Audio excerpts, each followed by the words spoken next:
All right, everybody, join Coach Dennis and I as we continue our conversation about mentoring. And this week, we're going to talk about the importance of mentorship. And then when this one's over, you're going to get an invitation to hear us next week talk about the mentor-mentee relationship. Thank you for tuning in, and I hope you enjoy. Yeah. So let's as we talk about it, be specific in our definition of what a mentor is, right? A mentor is someone who's experienced in the skill set that we desire. And they become basically like a trusted advisor in that realm that we're looking at, right? They share their skills and their knowledge in that area that we're searching for. And we become a mentee, right? And they help us navigate some of the challenges in life and masculinity, because we're talking about men here, that we face, right? And one of the big things is, how do we determine that we need a mentor? Well, my advice to any man who's asking that question is that you need one. Yeah. Here's the thing. I think every man needs one. I think every man needs one. I think that, even kings, if you look back in the days of kings and queens, and the kings had advisors. What is that? The advisors were usually older. They had been in this court life for much longer. They understood the laws. They knew the regions. They knew the people that would be coming to them asking for things. And they advised the king accordingly, right? So every man needs a mentor. But how do you know you need one? When do you come to the realization, well, look at your life. Who do you have that you can go to that you know has more experience in an area that you need help in than you do? Right. Who do you trust to give you that advice? Who do you trust to guide you through that, whatever it is? I think in this day and age, too many of us are falling on the easy sources of podcasts and YouTube videos, which is ironic because we're putting this podcast on YouTube. But but it's more in an effort to let men know that we're here and we have resources available. But I do think in this day and age, it is harder and harder to find, right? You start searching for the answers to different questions and you're going to get a billion different perspectives. And not all of them are good. Matter of fact, most of them are not good. Most of them are not healthy, which I think is one characteristic of a mentor you need to really look at. Is it somebody who offers you a perspective that when you hear it, it feels right. You're like, oh, that feels good. Not makes you say, oh, that verifies exactly what I'm feeling. No, but makes you go, oh, I didn't know that. I never looked at it that way. Because that's where clarity begins to come in. When you get to see a circumstance that you're in and you feel a certain thing about, and you get to understand that there's another side to it, right? So, sorry, I didn't mean to derail your question there. No, that's just gave me more fuel to it, right? So the man that's asking is aware that there's a challenge that he needs to meet, right? Yeah. And he doesn't have the tools possibly for it, or doesn't see how to use the tools. So he's lacking clarity and direction. But also behind that, there's a desire for growth, right? Like, within that challenge that he's been able to identify. And YouTube and podcasts are all great to meet some of that. It really is. But the one thing that is difficult to get in those forms from podcasting, even ours, is just listening to it. Where do you get your accountability that you are doing what's necessary for that growth? Yeah. Right? Where's that network? Where is that tribe? Right? Where's that lateral, like, hey, I did this. Look down on me. Is this working? It's super huge. You can, and I want to encourage men, try them out. Right? It's like a steak. Going back to food, right? You can have steak 1,001 different ways. How you desire it to be cooked and served to you is up to you. But trying it the multitude of ways to find what fits what you want is the right answer. It's the effort behind finding it will get you to the growth that you so desire. And that's what men need to know is just because something didn't work the way you thought, expected, or desired it to, there was growth in that. And that's a win, right? That's part of living epically because you can find the growth in everything that you choose to take action behind. Yeah. And that's what's important is, hey, I'm aware I need something. I'm aware someone else has it. And I start to find the people who have it that can support me in finding that. And I can ask similar people or those people to hold me accountable to what I'm seeking to learn.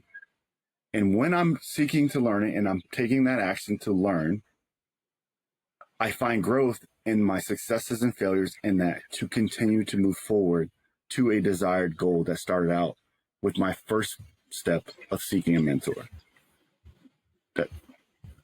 That's a big deal. It's huge. Yeah. And that leads me to say, like, okay, so you are using podcasts, you're using YouTube, right? And that's great. You come across a YouTube video that really resonates with your situation, and it provides you some clarity. It provides you a different perspective, and you're like, oh man, this is great. And then at the end of that podcast, right, you get this invitation to come and be a part of their tribe. That's great. I love it. I mean, I'm going to do the same thing, right? Yeah. But check out that person's other content before you jump in.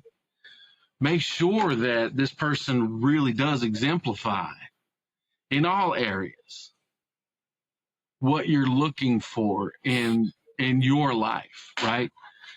I'm not saying you have to agree with everything, right? But make sure that you're not just feeding off of a soundbite. Mm-hmm. You know, because these, you know, the way the algorithms work and things work nowadays. I mean, I can put a bunch of hashtags in this video when we post it that are going to drive it to different areas where people are looking for different things.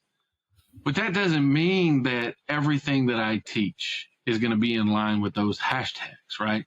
I try to be very careful with the hashtags I choose. Right. But at the same time, if you can listen to, like, I've listened to an Andrew Tate video and I've been like, you know what? He's not wrong. That's actually very true. But then I watched the rest of his content and I'm like, I don't align with this guy. He is not somebody that I will have as a mentor, right? He's not somebody that I will claim as an influencer. We agree on a few things, and that's okay. That doesn't mean that he's an enemy or that I need to bash him or anything. It just means that we're not in line. Our teachings are not in line. We agree on a couple of things, right? So when you're looking for a mentor, you want to make sure that if you're looking for a full mentor, right? If you're looking for a mentor, you want to make sure that they align with you. If you're looking for somebody to teach you about a specific topic, okay, that's all you need. They're giving you what you need in that topic. You don't need to know that, you know, nothing else they teach is agreeable to you, right? or resonates with you or aligns with your core values. I'm going to use some of our lingo, right? Yeah. Because, you know, when I'm mentoring a man, I know when you're mentoring a man, we're very careful about making sure that what we teach the man is in line with his core values. While at the same time, we provide enough challenge to those core values that for him, he either really buys in or he says, you know what, maybe I need to reevaluate. Because I think that, you know, that's important. You want to make sure that when you're seeking a mentor, a true mentor, that it is somebody that's actually role modeling for you. It's somebody that's actually a living example of what's possible and inspiring and where you want to be, right? So I just wanted to clarify that, right? It's not just about looking for a specific issue. I need to know how to do the coping and the crown molding in my living room. Okay, you can learn that from anybody who's an experienced trim carpenter on YouTube or in person, and it doesn't matter what their personal life really looks like. As long as they're good at what they do, they can teach you that skill. A mentor for me is somebody more like that's a guru that you're going with. That's a life. That's a whole life coach. Not to use the term life coach, right? But that's what that is. So, you know, the mentor offers that role modeling and that encouragement and support, and it offers you a place for he offers you a place for emotional healing. You know, a mentor is somebody who's probably gone through some stuff. He's experienced some stuff and he's come out on the other side of it, right? Divorce, abuse, you know, loss of a loved one or children even, right? Somebody who's fought some battles. Mm-hmm. And that's how he's earned that patch, you know. And the truth of the matter is, the mentors who are true mentors they're not advertising themselves as the best of the best, right? They're not saying I'm better than everyone else, you know, because of that trauma they've experienced, because of the battles they fought. They realize that everybody has to fight their battles and they come out on the other side. What they do is they offer their story, they show it, they live it, and you see it and it resonates with you, and you choose to be, you know, you choose to tag along. You choose to start asking questions. So I guess what I'm saying is, if you're looking for a mentor, as you look and you seek, don't look for the guy that says he's the best of the best. Because there's a reason he has to say that. And it has nothing to do with you or his audience. It's all about him because he knows that he's not. So I like how you circle that back around to finding and determining a mentor for oneself, right? It comes down to, when you're seeking that mentor, you know, what do your core values say about you? And what are you hearing in the core values about the person who's trying to share with you, right? Is that a mentor for you? And a good way to, and we talk about this in Epic Life, is checking in with your domains, right? What do you want your domains to look like, right? Are they currently there? So when you get that dopamine hit, that feeling like, this is my guru, this is my guy, right? This is the mentor I want to seek more information from this person. Once you get through that hit, that excitement, step back and evaluate your domains. Evaluate that person's domains that they share publicly. And do you see that they can help support you to manifest your domains in the direction that you would like to go? And if so, that's probably the direction you should lean, right? That because you've done your research outside the feelings of excitement to align yourself with someone else who has similar core values, possibly based on what you can find, and you can begin to dig into yourself, support it, right? Yeah. And that's the key, right? Because you're going to find that you're supported after the initial, we agree to mentor and talk to each other, right? You are less likely to feel not a priority in the mentoring that you're seeking, because because you guys are aligned, and when you're aligned, you can reasonably see where the other person is at because you're trying to get there. If a want's not being met, you're like, I get it, I'm going through that, right? But also, I want to touch on that mentor is humble enough to say, hey, this is how I got here, and these are my experiences, and this would help me work through it, work around it, or to what I learned from it.